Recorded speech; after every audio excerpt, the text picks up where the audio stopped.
Hey everybody, Chris here again. In one of my previous videos, we learned about how to ask basic questions. So anyway, now that you know everything that you need to know about basic questions, let's get into the tricky world of embedded questions. An embedded question is basically a question that is inside of another question or statement.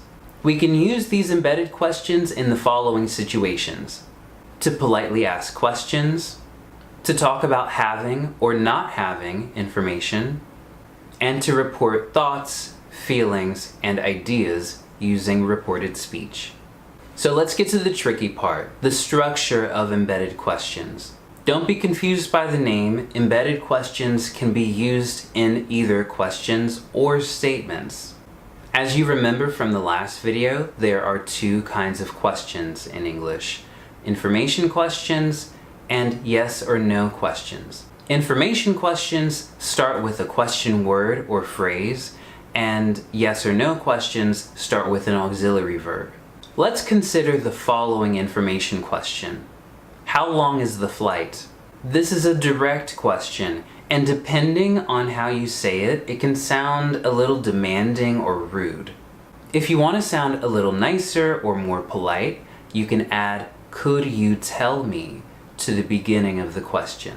Pay attention though, when you add this "could you tell me" part, we have to change the structure of the original question. When we combine "how long is the flight" with "could you tell me," it becomes "could you tell me how long the flight is." You'll notice that the order of the subject and the verb have reversed and taken the structure of a statement. The "how long the flight is" part is the embedded question. A few common trigger words or phrases that cause us to have to use the embedded questions are know, be sure, find out, ask, remember, wonder, forget, tell, and understand. Of course, you can get creative with these and use almost any combination of words that pretty much mean these things. Let's take a look at some examples of how to change direct questions into embedded questions. Pay attention to the subject-verb order for the embedded question part. They will follow the structure trigger question, question word or phrase, subject, verb, and then the rest of the sentence. What did you do last night? Do you know? Do you know what you did last night? Notice that it is not "do you know what did you do?"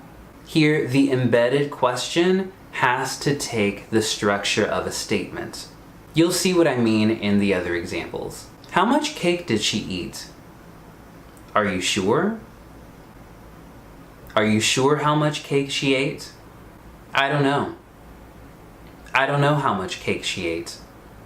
When are you going to study? Can you find out? Can you find out when you're going to study? She told me. She told me when you're going to study. Okay, those embedded questions were for information questions. Let's talk about how to use embedded questions with yes or no questions. Yes or no embedded questions are basically the same as information embedded questions. The only difference is that instead of using a question word or phrase in front of the embedded question, we use if, whether, or whether or not. Also, keep in mind that just because we're using the word if doesn't mean that we're talking about a conditional situation. Let's take a few yes or no questions and change them into embedded questions. Can she swim? Do you remember? Do you remember if she can swim? I forgot. I forgot if she can swim. Are they looking at me? I wonder. I wonder if they're looking at me. I'm not sure. I'm not sure whether they're looking at me. Cool. So now that you guys know all about embedded question structure, I want to tell you about a few common mistakes that a lot of my students make so that you can all avoid them. Common mistake number 1.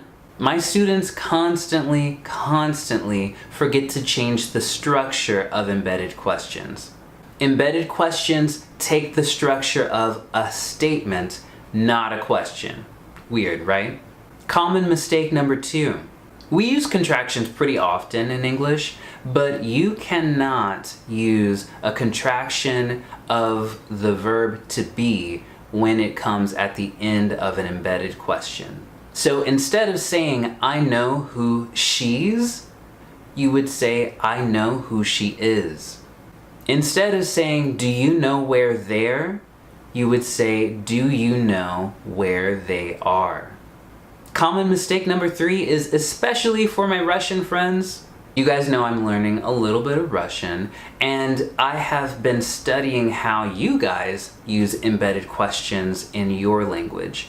In Russian, you have to have a comma before the embedded question, but in English, you don't have to do that. You can just forget that comma. We don't use commas like that in English. That's it, everybody. Thank you so much for watching. Don't forget to follow me on Instagram. My account is @languagewithchris. You can send me a message there if you're interested in taking classes with me. I'll see you guys next video. Bye.